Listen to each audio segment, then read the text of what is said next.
Very nice to be with you tonight. Good evening, sir. Good evening, Mr. Wood. I hope in India, we are still like a morning part of day. Maybe it's just 11:30, I think, here. 11:30 morning. Yes. It's all still ahead of you. I'm sure it'll be a wonderful day. So yeah, we are just going to be live now. We are already live now and welcome everyone. Particularly, I really appreciate our Minister Michael Wood taking his valuable time to attend to this, and also to the Vice Chancellor, Pro-Vice Chancellor, Mr. Ravindra Kulkarni. It is a great pleasure to invite you as our guest and as well to see what we can uncover with the new education policy that we are going to talk about. And I really appreciate Deepak Mukadam, who is, just give you a little bit of introduction for him. Like we go since we were born, we can say that, because we are childhood friends. And we went to Mumbai University, same university, did our education from that university. So a lot of memories. So it's good to connect and good to reconnect with him, but also education is quite passionate about education subjects. So I welcome you to my Nzworldnews channel, where we are going to have it's a positive approach that we would like to have each time on this news channel. So today I'll be hosting and with this show on education. So with further delaying, we can start this now. And I would, first of all, really once again appreciating your time, Mr. Kulkarni and Deepak Kumar, and also Michael Wood, who has given his valuable time to talk to us. And let's see what we can have a positive discussion on the education sector. I'm thrilled and excited when Deepak told me about the new NEP 2020 and Akademistan new policy created and initiated at the end of India. So I would like to start first with you, Mr. Ravindra Kulkarni. It's really, it's a really pleasure to be here with you. We would like to ask you a few things about, first, let's talk about the NEP 2020. What exactly is that and how it's going to be benefiting to the overall education transformation that you call it, demystifying transformation of the education system. So let's talk about that. Can you throw some light on that? Definitely. 10 minutes or like 5 minutes, 10 minutes. Yeah, you go ahead, and I will stop you. Normally, professors speak 45 minutes. I know. So accordingly, I will summarize the things. Basically, I was just looking at the educational scenario in New Zealand, and then I was comparing it with new education policy that is being drafted by our government of India and is being implemented. Yeah. So what I look at, various universities in New Zealand, like they combine many streams. They are multidisciplinary education systems. Like just University of Auckland, if you look at, they have research on medical as well as engineering, as well as in humanities, arts, science, likewise. So in fact, in our case, earlier it was a compartmentalization, in the sense that there were technical universities dealing with technical subjects separately, engineering subjects, or we had a health university dealing with only medical education. So the primary focus of the new education policy of India is to bring transformations from the multidisciplinary perspective. So all the educational institutions, including university and autonomous colleges, will be multidisciplinary, in a sense that it will promote not only the intellectual capacity of an engineer, but at the same time it will promote him or her to be a ethical person, to be a right citizen who will think critically about the social issues as well. So in a sense, like it would like to have more focus on developing not only the cognitive capabilities like foundational as well as critical and problem solving attitude. So that kind of a cognitive abilities are supposed to be developed by higher education, but at the same time, so like social, emotional, ethical capabilities, attitude, approach are supposed to be developed. So probably there will be three kinds of the institutions, since you probably minister, honorable minister would like to have lot of collaboration. So from that perspective, I'm just telling there will be three kinds of the institutions in India now. One is a research university. Okay, the primary focus would be on research, and then simultaneously they will be teaching. Then another part like teaching universities. Primary focus will be teaching, but will conduct simultaneously research in cutting edge areas. And then there will be autonomous degree granting colleges where the focus will be more on UG, undergraduate education and graduate education particularly.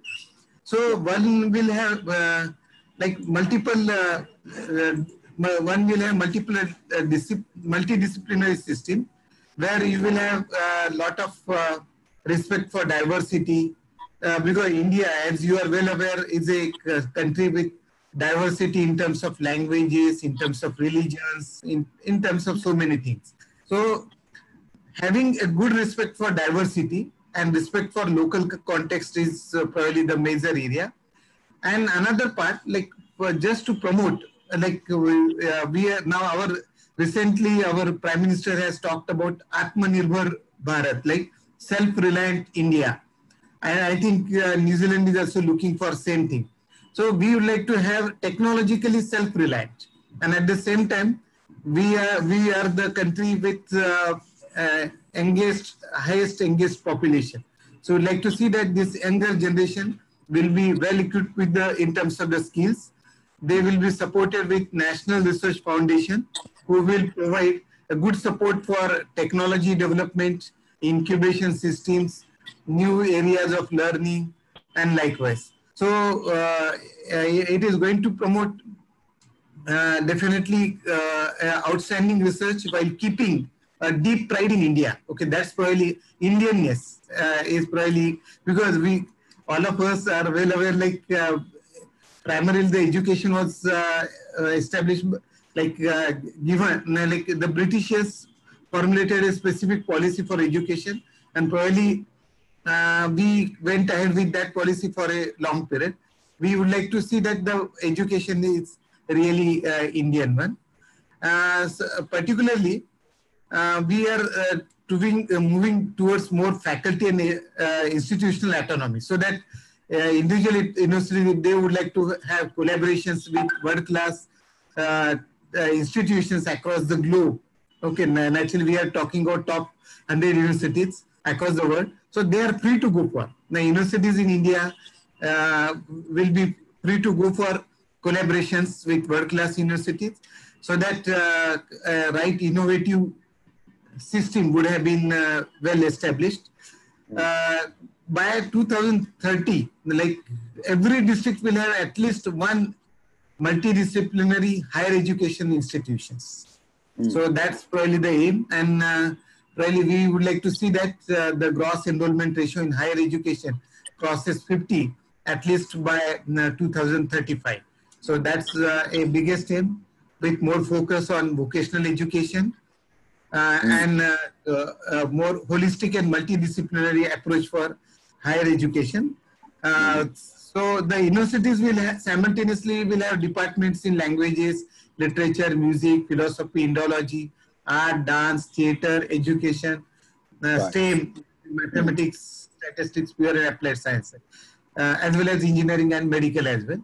So this is in short, like probably I think Shailesh is looking for. So if he wishes, I will stop here. Just only one point last, like, because that is more important from the perspective of collaboration.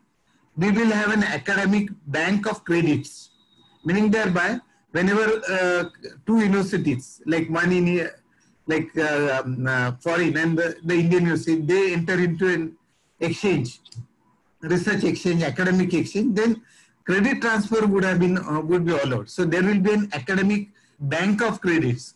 So a student pursuing, let us say, degree in one university and tries to have some credits from other university, that is now permitted under this new educational platform. And so there is lot of focus on digital education, the use of technology in the education itself. And internationalization is the main part. Just last point, that larger number of international students studying in India and greater mobility to students in Indian visit, study at, transfer credits to, or carry out research at institutions abroad, and vice versa is possible because of permission of internationalization of education in India itself, as per new education policy. I think I should. So just on that, what you explained quite a bit of NEP 2020, what you are trying to envisage or visions that you have and the goals that you want to achieve out of this. What I just have one question to ask is the affordability, the accessibility for the students, and what you are trying to achieve is a quality education through the process of the digital IT scenarios and giving that access and affordability. Will that be a good opportunity for the kids in terms of affordability and accessibility because of the digital platforms you are using? I heard you called new age tools for teaching online and education online. That's where your focus is, it seems like. Yes, right? definitely. Okay. So in terms of that, what do you think would be more beneficial for New Zealand as such, which I'll come to now very soon, but that I would leave it to our Honorable Minister, Michael Wood, who would be throwing more light on that. So I would like to first of all introduce you to Michael Wood, as I didn't introduce at the start. But yeah, he has put many hats in his career as a minister and as a person that he has made a huge difference in the communities, particularly ethnic communities and Indian communities. Is quite well versed with that scenario. So, Michael, I would like to introduce you, but I have some sort of questions for you, and you feel free to ask some questions to our Indian counterpart, Chancellor, Professor, Pro Vice Chancellor Ravindra Kulkarni. You are free to ask him questions as well in terms of how we can develop the relationship between India and New Zealand from that point of view. So I give it to Michael to introduce himself more and tell more about him a little bit, and then he can go ahead with the questions that he would like to explore in this conversation. Michael, over to you. Certainly, thank you, Shailesh. Namaste and kia ora koutou katoa, which is our greeting in Te Reo Māori that we give to people in New Zealand. It's lovely to be part of this dialogue with you, and very interesting to hear about the NEC and India's tertiary education system, which is not an area that I have great familiarity with. I'm very interested in the development of our own tertiary education system. I don't have a formal role in this area, but I'm very happy to feed through any dialogue to our Minister for Education, the Honourable Chris Hipkins, who is responsible for this area. I'm extremely interested in some of the things that you've said, but perhaps just first a few words about our system and how it's developing at the moment, some of the key challenges and objectives for our tertiary education system. It's fair to say that our system is fairly settled at the moment, but equally we're aware of the need to be constantly adjusting to changing circumstances and to be moving forward. We have 7 universities in New Zealand. They have a high degree of institutional autonomy, but we provide collaboration and channel funding and the government's strategic priorities through what's called the Tertiary Education Commission. So we have autonomous institutions, but we have a central body to provide a sense of strategy in what is, of course, a pretty small country. We need to actually bring all of our resources together in order to achieve the best outcomes for New Zealand. Separate to those universities, we have a network of polytechnics who provide primarily vocational education. But I suspect, a bit like India, there's often a little bit of a blend. Your institutions tend to do a little bit of both. They'll do a bit of vocational and a bit of research. But those vocational institutions are primarily focused on providing qualifications for people getting into vocational areas. That's the main area that we have a big piece of reform in at the moment. And we're picking up around about 30 or 40 different vocational educational institutions and bringing them together into one national structure at the moment, which is a major piece of work for us. And that's about making sure that those institutions are sustainable, about making sure that we don't have unnecessary duplication in what is a small country, and about making sure that we're better meeting the needs of both students and also industry. And our assessment has been that over a period of time, a very diffuse and competitive model has not served those needs very well. So we're providing a greater degree of coherence in that space. In terms of our universities, which are primarily our research, I mean, they're our research-led organisations, but they're also the providers of qualifications. They are teaching institutions as well, and it varies from institution to institution exactly what the balance is.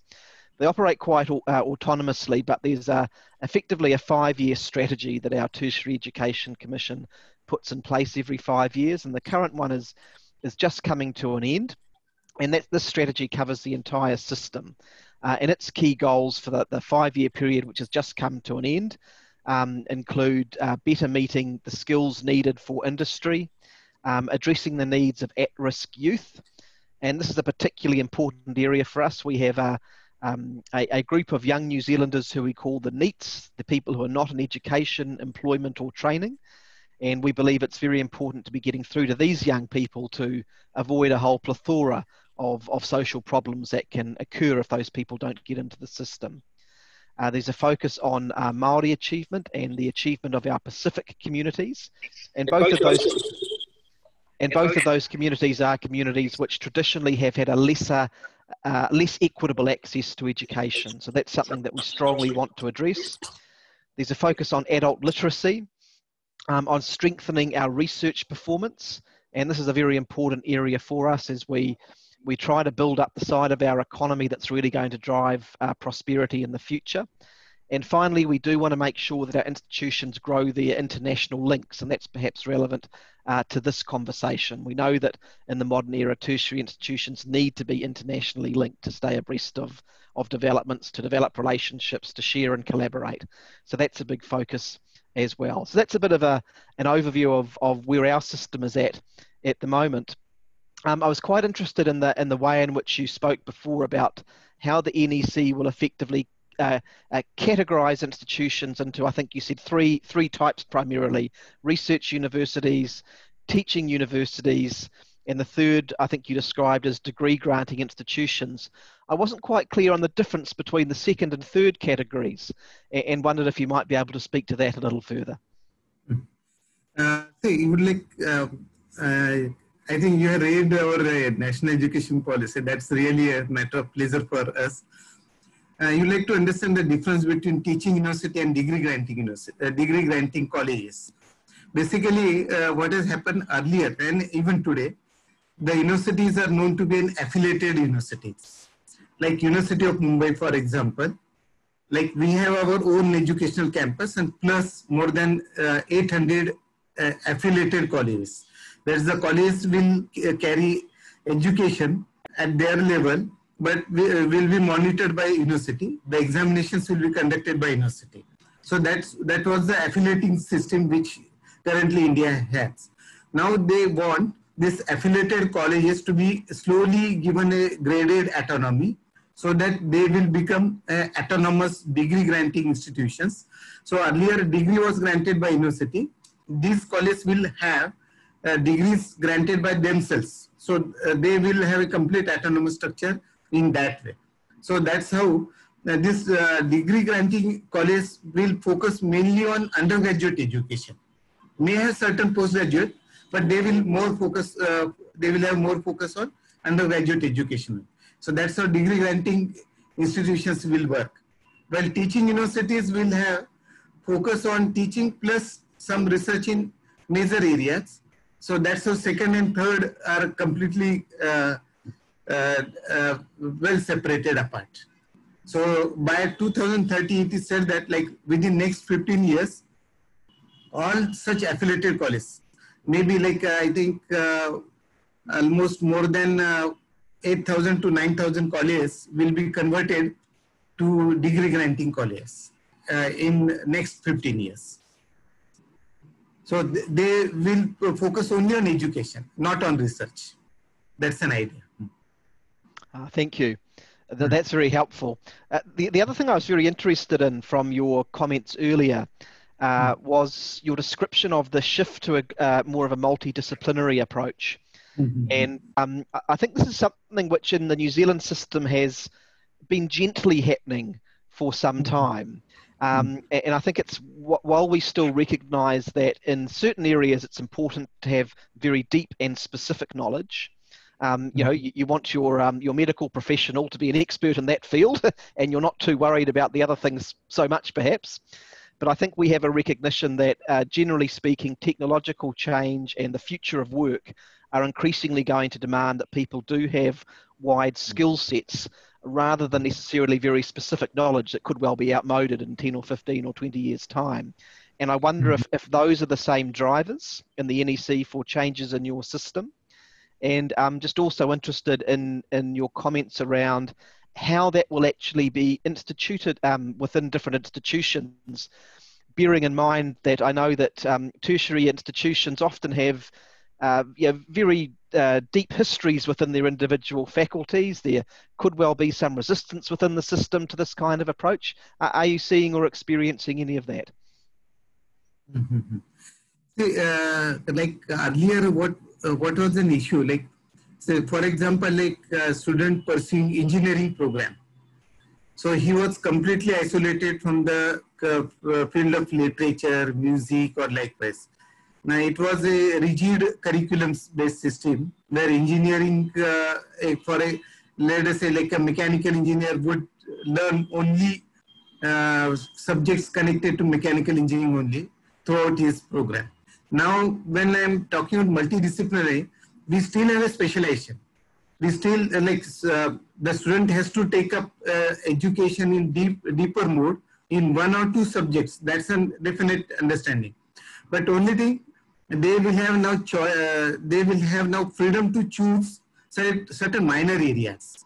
Say, for example, like engineering student can choose music as minor subject, or a student studying literature, or student studying, say, languages, philosophy, will have to choose certain minor subjects from science area, because you are talking about skill-based education.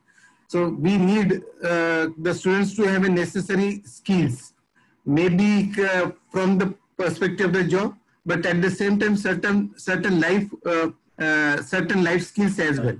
Okay, yeah, maybe from the perspective of communication, leadership, team spirit, time management, likewise. So in that way,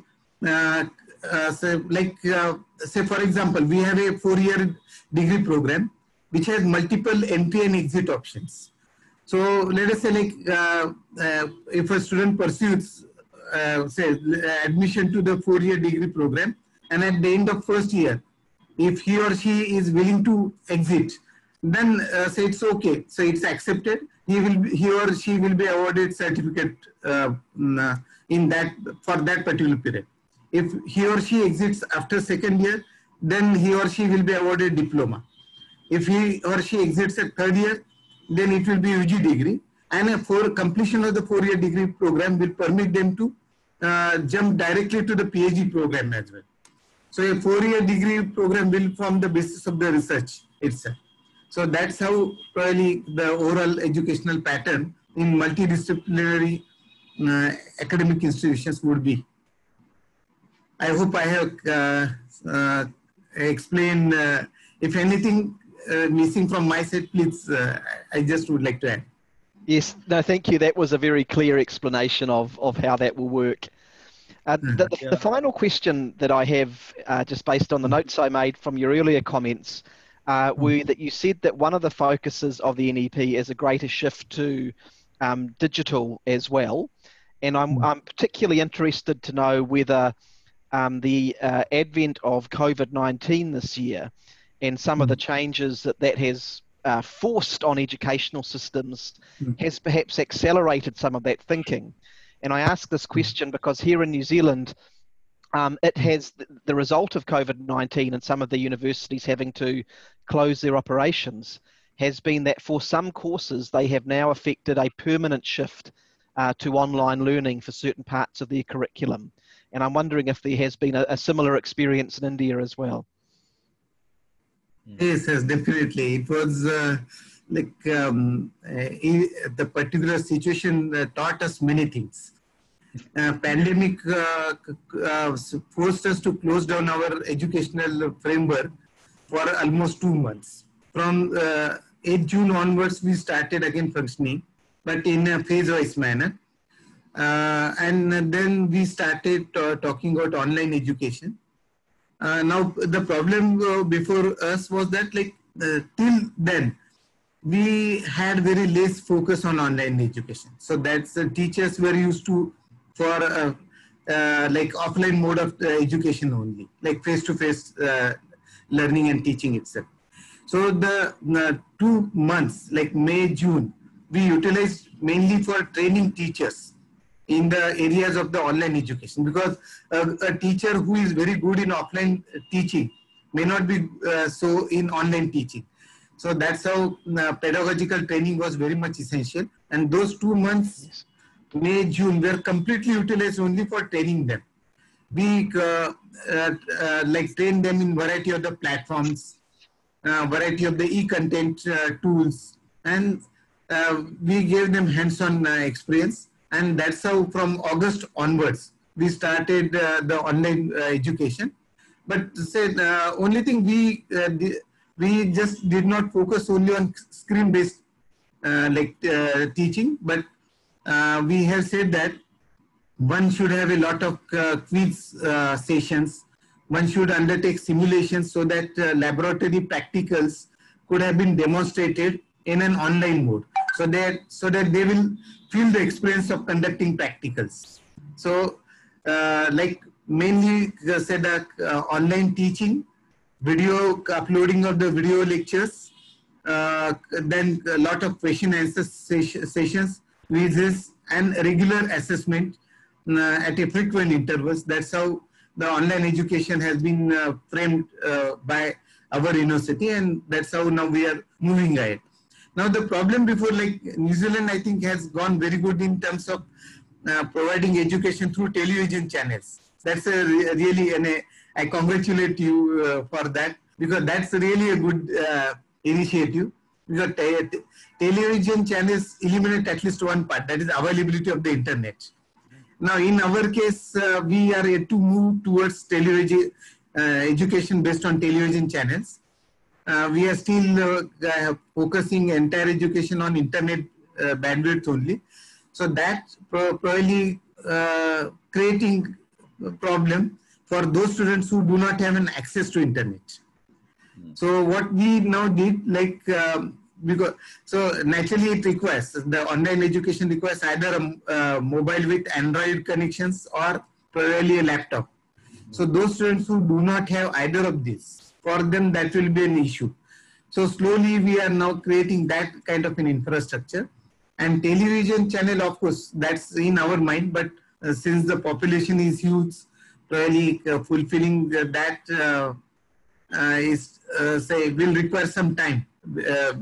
We are undertaking infrastructure development in that direction.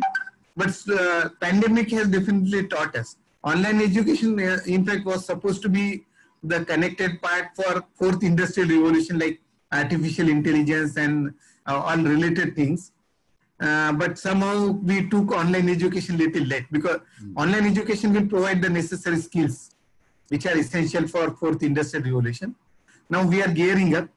We hope to see that we answer all the problems connected with digital media of education. We hope to see that we will have a technological support and in good infrastructure development backing for the online education. Yeah, yeah. So I was about to come to that anyway at a later stage, where how are you going to accessibility, affordability for all these students, which is 1.3 billion population. And if we are going towards the direction of that, how to educate everyone and with their affordability was, and with internet bandwidth dependent only on that is going to be a huge, with cyber and everything. So we'll definitely, I'll touch on that a bit later. Now we'll go to our founder, Deepak Mukadam, who did this academist and demystifying transformation of education. And just to give you a little bit background of Deepak, Deepak has put also like various hats in his career. He was a Senate member for 10 years, and he has been associated with the Mumbai University for quite a longer period. But he also is an entrepreneur. And so that's one of the key things which I wanted to highlight. Like when a person of entrepreneur stature comes into education sector, it does have a different perspective. But also he is also done budgets for the university, being a finance person and being a finance man. So that gives a more broader perspective of how you can accommodate finance, affordability, accessibility, and the benefits that he is trying to create to this, which I was just touching on that. Like, yes, you are more focused with this Akademistan transformation of education. I feel that more you are focused on the teachers kind of thing, or what exactly it is. Can you just elaborate more on that, Mr. Deepak? Yeah, good evening to Mr. Wood, Mr. Shailesh, and good morning to Dr. Kulkarni, sir. Yeah, the Akademistan was launched last year, and since I was in the field of education, working very actively since last 3 years. In fact, I had a gap of some 5 years, but since 2000, I am into the field of education as a Senate member of University of Mumbai. I still recall, you know, when I was a Senate member way back, some 10 years back, I had visited New Zealand. I still remember that, my old experience of New Zealand. But I'll come to that part later. Coming back to the Akademistan, what Mr. Shailesh wants to understand from me is, it is the NGO created by the teachers and for the teachers. Now we were discussing about the pandemic and its effect, and our sir was emphasizing on the new age tools on which we were going to work, and maybe this is by compulsion, not by choice, though it was a option given by the government at all levels to all countries in the past, in the form of you can say artificial intelligence or machine learning or that sort. But pandemic has made it almost a compulsion for all the academicians too. And we being a very vast country, not necessarily we all are, or our teachers are also technologically competent. So we at Akademistan came up with a training program for these teachers, which was kept free of charge. And more than 8,000 teachers across the country, they registered for this program, and not a single state was left out. And I will be, it gives me pride to even inform you that, you know, almost from 8 countries, the teachers had participated in this online program. So it is for uplifting all the teachers and enhancing the teachers' stature from whatever they are to the next level. And particularly with this pandemic, the online teaching, online learning is going to be the key word. And that was the first program at Akademistan we came up with. Academistan, it is a teacher's repository. These days we are all in the world of technology and digital. And probably, say, for example, if I am a mechanical engineer teacher, so I have a WhatsApp group of all my teaching colleagues, but they are restricted myself by they being from mechanical. I am not aware of any teacher who is a chemical engineer teacher. Probably we both teach in the same college or same university, but I have hardly any relations with those teachers. But under Academistan, it is going to be a teacher's repository, be it you are a mechanical, chemical, physical, botany, being a teacher of any stream, but you are part of Academistan. So it is going to be a big, huge teacher's repository, which is going to be created over a period of time. Basically, Academistan is for the teachers and to support the teachers. I can still continue maybe one more minute. The teachers, we want them to take up the research programs, and we would also over a period of time support the teachers to come up for their research program. Over a period of time, we may approach the society for supporting these teachers who are trying to reach out to their research program. We can over a period of time come up with some financial support, financial aid. We will be a mediator sort of and supporting the teachers to complete their research program. So basically, Academistan is a not-for-profit organization under Section 8 in the Indian law. Right. Okay. Now that's a brilliant initiative. So it's basically more looks like empowering the teachers and also engaging the teachers from different sectors and fields where they can interact, so they can, at any given point of time, I feel that if they want to move on to another sector or another field, they could do it. Basically, what you are trying to give them that opportunity and options and interacting more, engaging the teachers, right? That I could see that. No, that's it. So what do you think in that terms, like transfer of teachers or transferable skills of teachers across the state or across the international country-wise, where if we have a research and development teachers required or for teacher who wants to go for PhDs and higher education and enhance them, then do you see anything benefit in terms of New Zealand being that they could come here for PhDs and for postgrads and all those kind of enhancement? Because New Zealand predominantly, I believe, and Michael can tell you a lot about that, but it's more, we are very good in terms of skill-based and training and everything to the teachers for enhancement, but also exporting the quality education has always been a good mark for us. So international students do come to New Zealand for various faculties and diversities. So from that point of view, I think it will be a good conversation to start to see what sort of postgrads or what sort of skill that they can come to New Zealand and they can take that or online education if we provide in terms of the export of education. What do you think, Michael, in that regard?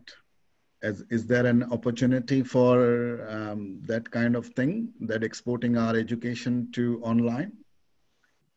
Oh, look, there are always opportunities in these areas. There's obviously the short-term challenge we have in terms of COVID and the way that it's really led to national systems hunkering down a little bit while we get through this immediate crisis. But New Zealand has a very well-developed international education system, which is generally pretty well regarded.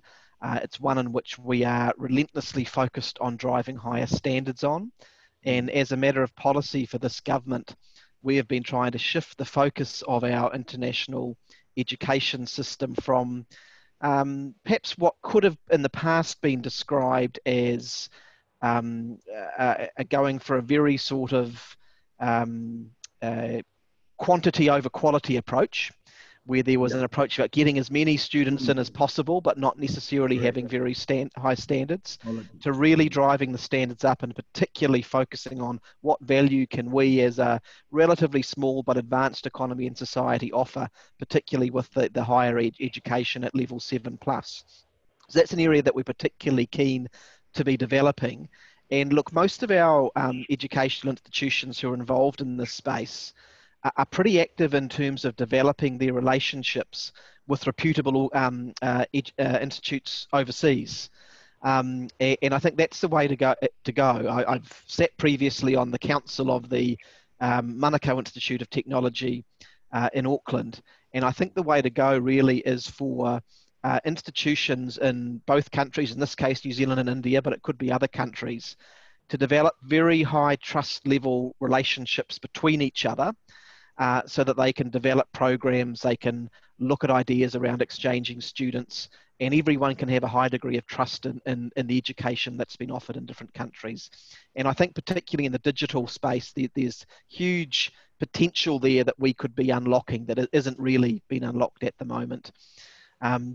Final thing I'll probably just say in this area is that for New Zealand, there's a great deal of interest in developing these sort of relationships and having an education sector that not only welcomes students into New Zealand, but also branches out and takes some of New Zealand's educational expertise to other countries. Now, a lot of that actually does get bound up in trade agreements, because you're talking effectively about whether New Zealand's education sector has access to other markets. And that just varies from country to country about where that's at and what's agreed. But even within the existing parameters, there is lots of room for collaboration and growing the sector.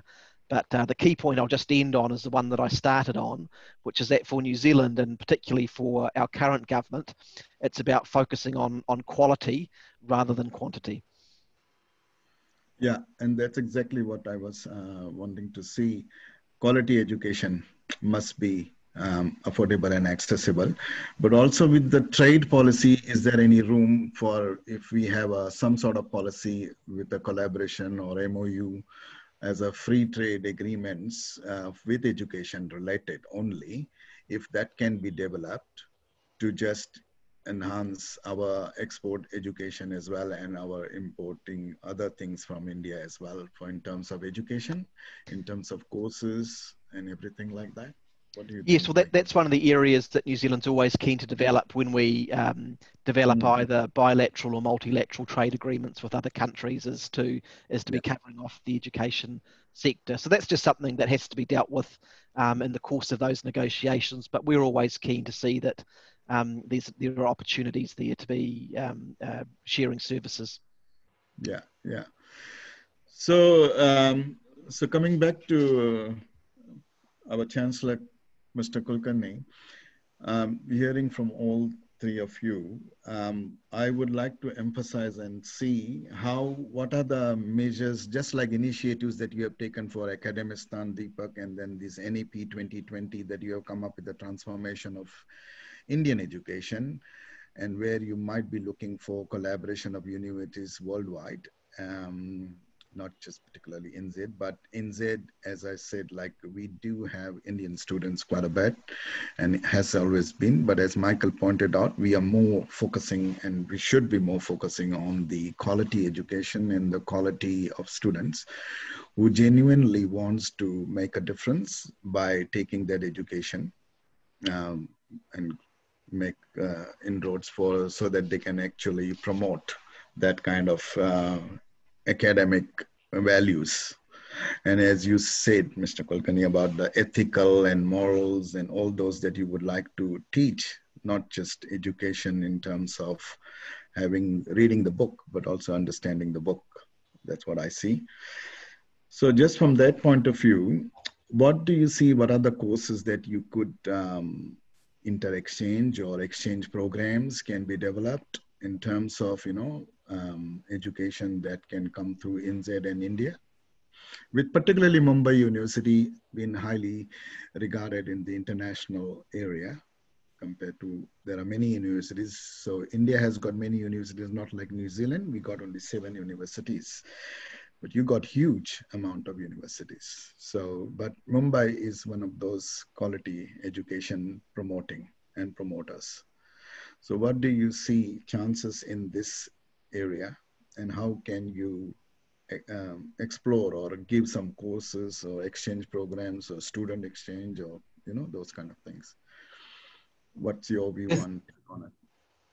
Yes, in fact, I see excellent potential for exploring so many things. Honorable Minister has highlighted about quality, not quantity. So that's what I would like to see, that we will also have same focus. Let me see how University of Mumbai is interacting with the globe, and accordingly we will come back to for collaborative explorations with different universities in New Zealand. Mm-hmm. There are certain areas which are, in fact, what I realized, that there are certain areas where earlier research exchange could have been a point of strong thing. For example, like University of Auckland or other universities, what I see, like advanced material research seems to be another nanotechnology seems to be an area of major focus with many universities in New Zealand. And with University of Mumbai also, we have these two areas which are really stronger. So there probably a stronger research exchange program can be initiated. So let us say the two, since internationalization of higher education is permitted under new education policy, so that will permit, let us say research supervisor in a University of Auckland and a research supervisor in University of Mumbai will have joint students, so that maybe 2 years he could work at laboratory of University of Mumbai and 2 years at University of Auckland in New Zealand. So that's one possibility. With digital mode, of course, through online, one can have a lot of interactions. So it could be a dual degree program in PhD research in cutting areas of research, definitely. What we are doing with the European Union, for example, like we have at University of Mumbai, we have almost 15 different foreign language departments, including German, French, Spanish, likewise. So what those departments are doing, say for example, like every country has special areas of literature. So let us say like some famous writers in New Zealand, or like that is what we are doing right now with French, Canada, France, Canada, or Germany. Like a typical literature which is very famous in Germany is being translated in Indian languages by our faculty members, and vice versa. Like a good Indian literature is being translated in their language. So that gives a good cultural exchange as well. So that naturally, we as Indian students get focused to or exposed to the best literature in Europe. So same thing can be done with New Zealand as well. There could be, say for example, even exchange of internship also. Like the technical programs or skill-based programs will always have a lot of internship period, maybe for 2 to 6 months. So that internship period can be like either at like a student pursuing education in University of Mumbai may be permitted to have an internship for 2 months or 6 months at university, connected university in New Zealand. That's also a possible area. One can have joint PG degree programs also. And say, as I said, like we have an academic credit bank now. So transferring credits is a very easier issue.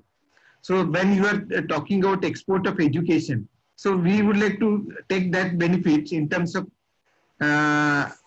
getting those credits through digital mode of learning.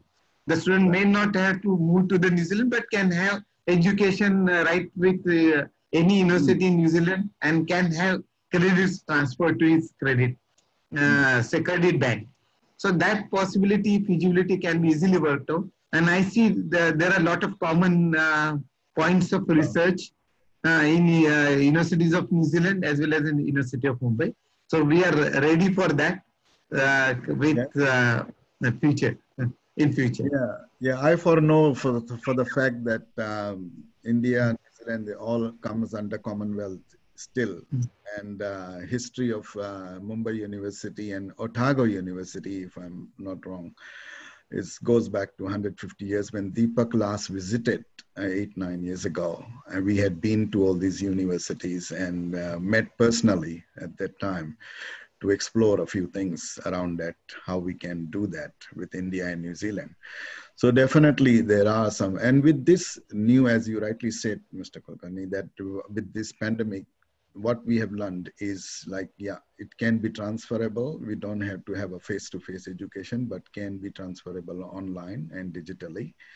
And certain areas where Indian students still want to learn in New Zealand or Australia or anywhere, if we are providing this platform, then it's a brilliant thing, because there will be lots of genuine requests from students to learn and get that skills upgraded, vice versa.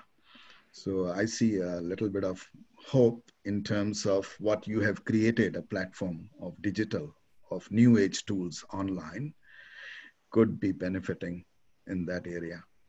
So, and same thing, I think with Deepak, I was just going through your Akademistan and I saw that you have been trying to do lots of different faculties, courses that you have got under that area of teachers as well. What I could see that there is opportunities for IT sectors, multimedia, creative sectors, which probably was not given enough importance probably, and maybe now more given that highlighting. That could see a lot of collaboration in terms of universities or in terms of institutes from India and New Zealand, vice versa, which can have that online technology to learn the creative aspects. So people don't have to travel, but they can still learn. As we know, there are lots of self-taught tools with the AI coming on and lots of things coming out with advanced technology. I see a benefit if there is a collaboration opportunities. What do you think, Deepak, in that area? Yeah, Silas, I still recall I had visited some of your universities when I had been to New Zealand. I had been to Auckland University. I had been to AUT, Auckland University of Technology. I still remember we visited Otago University, one of the ancient university, more than 150. You know, some such similar structure we have with our University of Mumbai as well.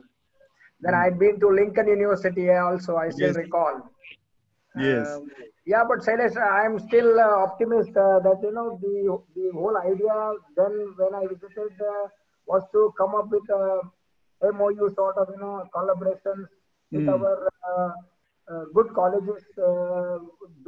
Those good colleges today have become, some of them have become good autonomous colleges, or some of them have become now universities also in India. That is one good thing which has happened.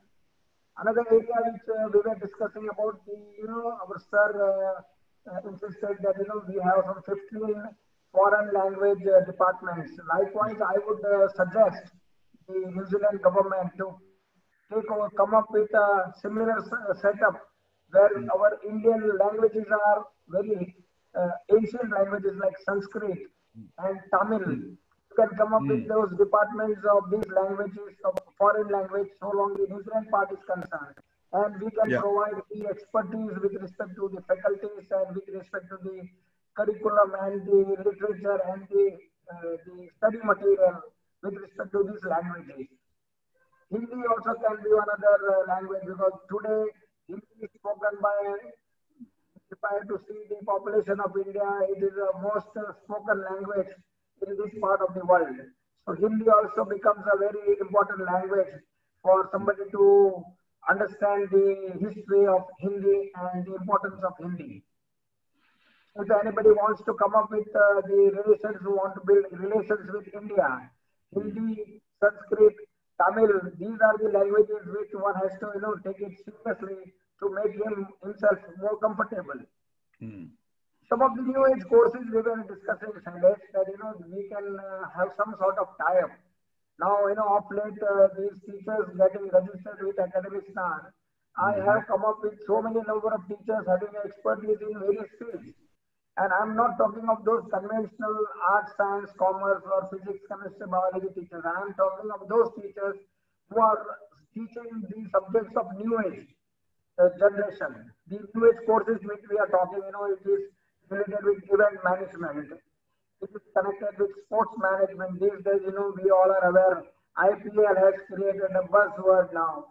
And, for IPL itself, if you only consider one cricket as a sport, then you will see in our earlier days, some 25 years back, there was only one coach who used to travel with the team and who used to handle all those non-cricketing activities. These days, the coach is, you have a bowling coach, you have a fielding coach, you have a batting coach, and then you have a physio. So there are so many types of coaches. So almost, to the 15-member team, you have another 15 coaches almost lined up along with this team. And that opens up the opportunity to this in the field of training, in the field of sports management. So sports management is one such area where we as a country are looking forward to get associated with New Zealand. Sports event management, which I was referring, event management, we have so much of opportunity. Moment today the situation is that I am in touch with couple of sports event management organizations. They are telling me that you please give us those graduates who have passed out the course from event management. And the event management courses are now being taken up by our university with their autonomous affiliated colleges. And these autonomous colleges have come up with these types of new age courses. And the situation is such, we produce maybe 1,000 graduates in the field of event management, and the openings are no less than 5,000. So that shortfall and backlog is still with event management. That is another area.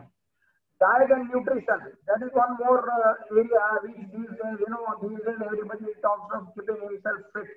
So you won't come to know whether a professor is a 50-year-old professor or a 25-year-old professor because he himself keeps so much fit. And the diet and nutrition course, it has been designed by one of the experts in the field of the diet. And that is one Mr. Deepak Mukadam. He is the world famous dietitian. And he has also collaborated with our university. Then there is the theatre arts. You are all aware, the film industry, Bollywood is a big area. And we have expertise with respect to the theatre arts and teaching, acting and making films. From popular producer, director, Ramesh Sippy is also associated with University of Bombay. You all may be aware of Shailesh, you may be definitely aware of the film Sholay. Just so on that note, Deepak, Michael, I just want... Recently, our Mr. Sippy celebrated 45 years of making of Sholay. Yeah, just I want to remind Michael. Michael, you met, if you know, a few years ago, a couple of years ago, you met Dharmendra, the film actor. Yes, that's right. I do remember. The most handsome man. Dharmendra was a popular actor in India. These days, he is staying a retired life in Lonavala. It's a hill station close in Maharashtra. So that movie, which became an iconic movie, which is still today raved about, and it's 45 years on, and it is still one of the best movies, and it still makes. So that producer director is affiliated with Mumbai University, and we would like to take something on that, like if New Zealand can also enhance the entertainment or the creative art industry to get associated with our universities and do something on a collaborated basis, then it can be a win-win situation. Couple of more courses, Shailesh, I would like to highlight are those courses in the field of fine arts.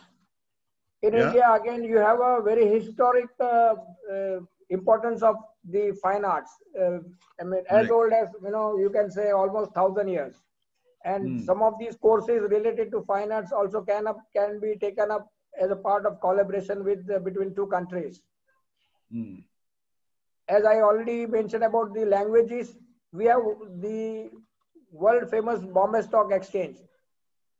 So, with respect to the trading and the derivatives, the financial market, this is one area where again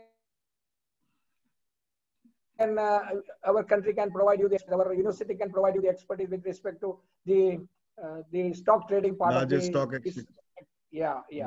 And finally, yes, we all discussed about the information technology. There is a huge potential between both the countries, and we today India is also known more as a hub for information technology. Some of the biggest IT companies are Indian companies, be it Infosys, be it Tata Consultancy Services, etc.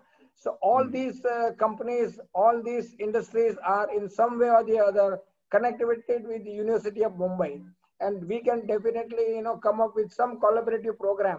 Academistan can play a very important role in bridging the gap for these two institutes if they think seriously to come up together. That is what I can say, Mr. Wood. Right. What's your final word on Wood, Mr. Michael?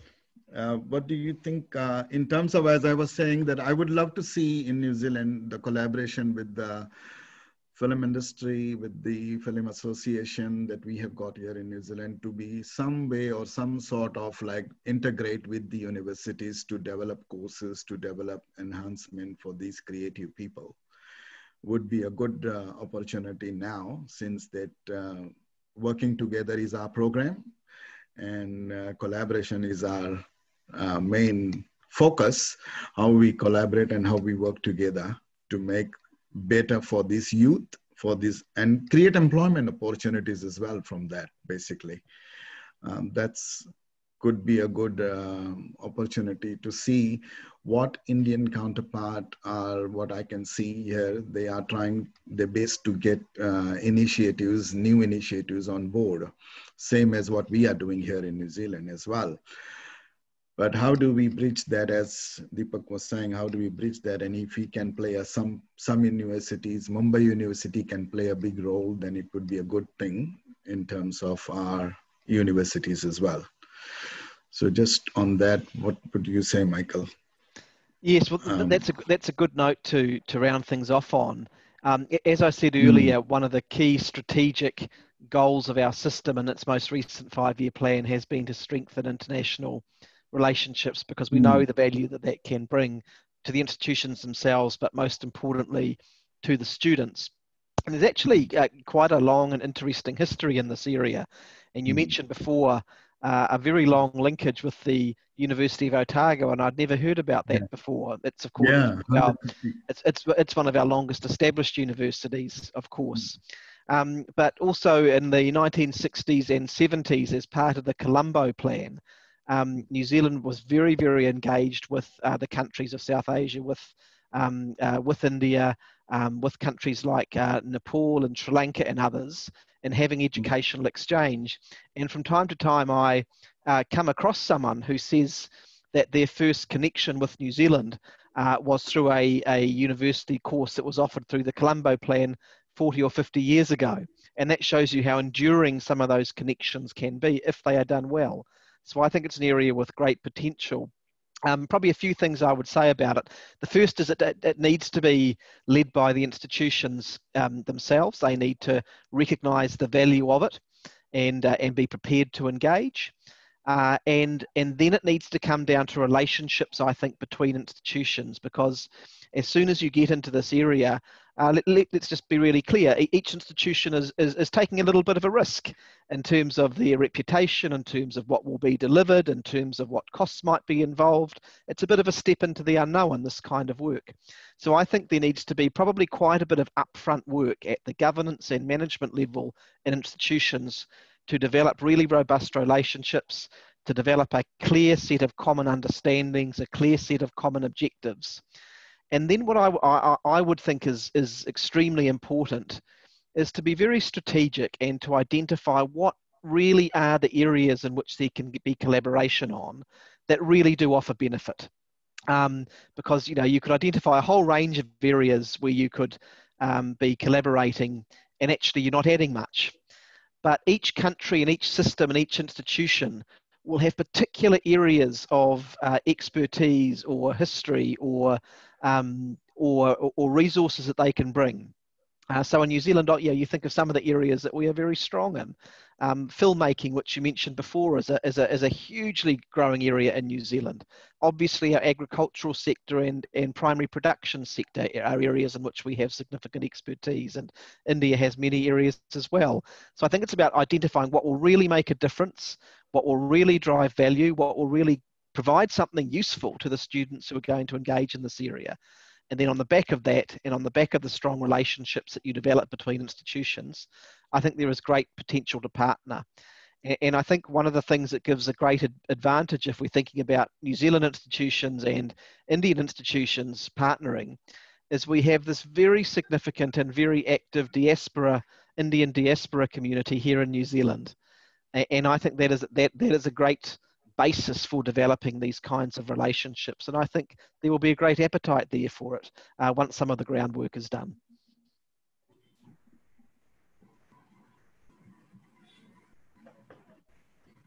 Yeah, Michael, we would like to come up together, in some way in the form of collaborations, because some of the MOUs can be signed in various, with the University of Mumbai, with some of these institutes in India who are having expertise in their field, be it finance, be it entertainment, be it, any other area. The University of Mumbai and these institutes in India would be glad to join hands with you guys in New Zealand and with your universities. I still recall the campus of Lincoln Universities. It was mind-boggling. I think 2,000 hectares. That was the area with the Lincoln University. So I still remember it's a huge campus. Maybe even the Otago University is also having a very rich heritage and very architectural beauty.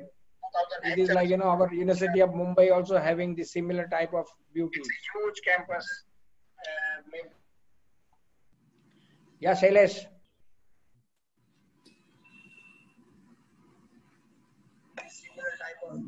Going off, so I started on my mobile, but now I'm back in here. Sorry for the technicalities, some issues. Yeah, no, I heard you, Michael, though. That's what we want. We have a huge Indian community over here, and we have got a huge appetite for, as I was telling that 21 years ago when I came, the population was only about 10, 15,000, but now it's like grown to 250. So it's quite big compared to what I was. So definitely there is a good room of opportunities to explore and to do things now.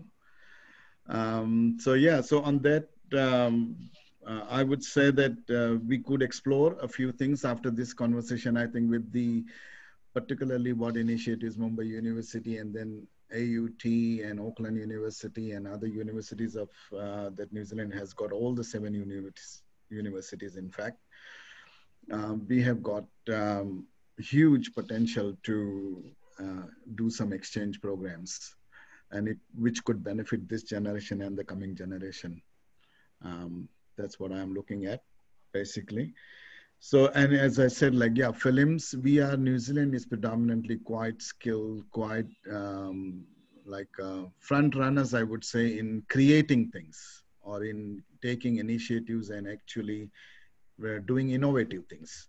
So when innovation comes, I think we still, even though we are small, and Deepak knows, we were great fans of New Zealand cricket anyway, since 20, 30 or 40 years ago.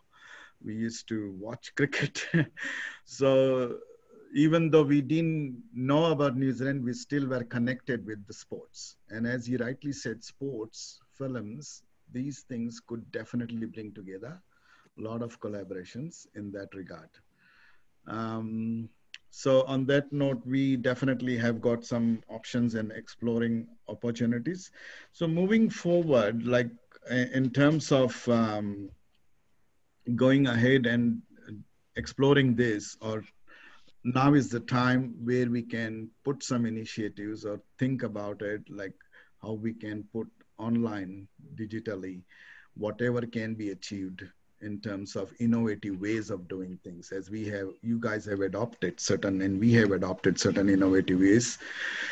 And yes, television, operating television as an educational tool was never thought of, but we did that anyway. So that's definitely, you can learn from us something and we can learn from you something in terms of that, where we can have an exchange programs developed for the students. So just on that now, I think we are almost there. So what's your final word that do you think this kind of discussions, this kind of dialogues that we have started in terms of our platform to give, so that we bring closer the countries more through digital channel rather than traveling, because traveling looks like a distant now for a while. So I thought this could be a good opportunity to just bring people together and see how we can connect and see how we can explore a few things. And then you never know, we can have those MOUs, those collaborations, and those export of education, those skilled export education and free trade policies can be developed, can be, looked at in certain areas, certain expertise that we can, what beneficial to you and what beneficial to New Zealand and India in that regard. So yeah, I definitely, what do you guys think in terms of this approach of bringing online? Like I started this, I wanted to do it through my media, see how I can bring together these kind of issues and initiatives as a positive approach. So just on that, what will be your final word, Mr. Kulkarni? Shailesh, let me extend sincere thanks to initiating the conversation. In fact, I extend my sincere thanks to Honorable Minister also, who was very much anxious to know about our new education policy and tried to understand the main features of the new education policy. Thanks to you. So as Shailesh had pointed out, there are many things for exchange. There are certain things which we should learn from you. Like you have very good universities which are ranked, like University of Ottawa, say it's under top 1% across the globe. So naturally, it's a very good point of foundation to have a quality interactions, maybe in terms of research, maybe in terms of an academics, like sharing credits. So like just would like to move ahead, maybe now digitally to begin with. So there are certain areas where like, for example, like literature, sports, nanotechnology, then health issues. Okay, these are the areas where probably we like to have a areas of research interactions as well as academic interactions with multiple universities in New Zealand. So we are ready for a memorandum of understanding to sign to begin with, and accordingly move ahead for faculty exchange, student exchange, of course digitally only. Right now we'll have more focus on digital because this traveling is not feasible, but at least digital exchange for faculty and student can be easily begin. So since Honorable Minister is here, I think that will happen. That will happen very soon. From our perspective, we are ready at any time. Like in fact, to begin with, like if I as a just breaking the ice, I will say like I will share through email what are probably the areas where like we would like to have an interactions immediately. Share our faculty, and we would like to have certain things which can be availed from different universities from New Zealand itself. So probably like email interactions and that kind of a conversation will with Deepak ji being with us, we will move it to the fast track. So the Shailesh, I give a word right now that that will happen from our University of Mumbai on a fast track mode. Thank you. Thank you. That sounds promising, Mr. Kulkarni, because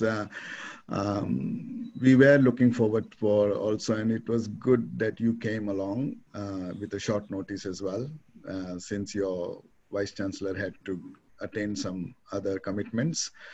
So I really appreciate your presence, and it's a real pleasure to talk as well. So I move to Deepak. What do you think, Deepak, in terms of your assessment of these conversations that are dialogues that we started?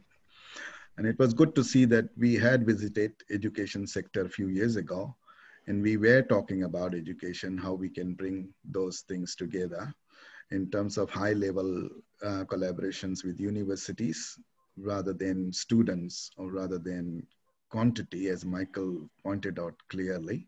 It was more quality, and we had decided that I think 7, 8 years ago that we wanted quality, which I had pointed out, which we both thought that it should have been quantity over quality over quantity. So, what's your take, Deepak? Yeah, Shailesh, it is nice talking to you after a long time. Let me first congratulate you for your Nzworldnews Positive. This activity has made you so much positively involved with all the fields, and I'm more happy that you are taking keen interest in the field of education. It's a great time to talk to Michael Wood as well, because the nation goes forward the way how the ministers think, and to see the positive approach from Mr. Michael Wood also encourages us to join hands. Some of the areas where I feel India and New Zealand should come forward and promote education, which can help both the countries.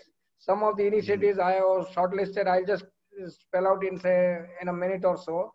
With new education policy in the place, as far as our government has opened doors for the international universities to set up their campuses in India, but you need to be in the top 100 universities of the globe. Another area, and some of the courses which can be initiated by New Zealand universities in collaboration with Indian institutions and related institutions in India with respect to Sanskrit, Ayurveda, yoga, culture, diet, nutrition, etc. Some of the Professor Kulkarni also touched upon launching of exchange programs in their own, where both the countries, the students can and the faculties can complete part of the program in their own country and go to other country for completing the other part of the program. This will help students and faculties to take the benefit of the local as well as international qualifications. And finally, I would say, launching of incubation programs also among the students of both the countries in India to promote joint research and development in the various fields. I think Silas, it was a great talking to Michael and great talking to you after a long time. In fact, as a part of Academistan, would like to play a very serious role in bridging the gap between these two countries. If given an opportunity, definitely we can rise to the expectation of the New Zealand government as well as from the Indian counterpart. That's what I can say, Shailesh. No, thank you. Thanks, Deepak. Really appreciate that for you to give us that insight. And you also have done very well in terms of promoting this education whole and bringing to the new level. And particularly when we need this sort of thing at this point with the pandemic situation, but even if it was not there, it was still important. Education has always been an important part. So as I always say, like when you have food and shelter, we need the third thing is the education to move and to grow. So on that note, definitely you have built a good reputation in terms of getting the whole education sector into a good situation. And having that kind of insights to us for New Zealand will be a good thing as well. So I'll ask Michael to do the final call and close this conversation that we had a beautiful, and I really appreciate Michael's presence over here. Also, we are over time and he has given his valuable time to us to really appreciate that. Before Mr. Wood, just before Mr. Wood concludes, and there is one more point, I was going through the details of these New Zealand activities. I was able to see that, Gujarati is the fourth spoken language in New Zealand. So I was also Yes. literally surprised by that. So the languages, the languages which I tried to touch upon, you can, definitely add on Gujarati subject as well. Yes. Yes. Yes, Michael. Well, thank you. And look, the parliamentary constituency that I represent has within it about 160 different cultures and languages. And someone once said to me that India is like the whole world in itself. And I think virtually every Indian language from north to south you will find spoken somewhere in New Zealand. And we have very vibrant communities from the Gujarat, from Punjab, from Tamil Nadu. We have many Malayalis here, people from Maharashtra, everywhere, and they're very proud of their languages and traditions, and that's something that we try to encourage here. Look, can I thank everyone for making this discussion happen? You, Shailesh, for bringing it together, Mr. Mukadam and Professor Kulkarni. It's been really fascinating to hear from you about your work. It's always interesting to hear from people in different jurisdictions who are often working towards similar ends, but have a slightly different approach because of the different institutional factors and the different cultural factors. And it was extremely interesting to hear about some of the reforms that are happening in your country, and about some of the work that you're both doing to support students to learn and thrive in a rapidly changing environment. I think there's a great deal of agreement that there are good opportunities for collaboration, and that in particular digital tools give us an ability to do that in very innovative ways, and perhaps a little more rapidly than we otherwise would. So look, I would be very hopeful that we can find some opportunities for there to be collaborations between the University of Mumbai and other Indian institutions and some of our institutions here in New Zealand. As I said, at the New Zealand end, it'll need to be driven by the institutions themselves. They have a high degree of autonomy. So I think it's a case of just finding out where the opportunities and willingness are to start developing some of those relationships, and then looking for the areas to really collaborate. And some of those areas we've talked about on this call tonight. So I think there's great opportunity there. And I really look forward to seeing the progress that may evolve there, and very happy to try and help connect people if that would be useful.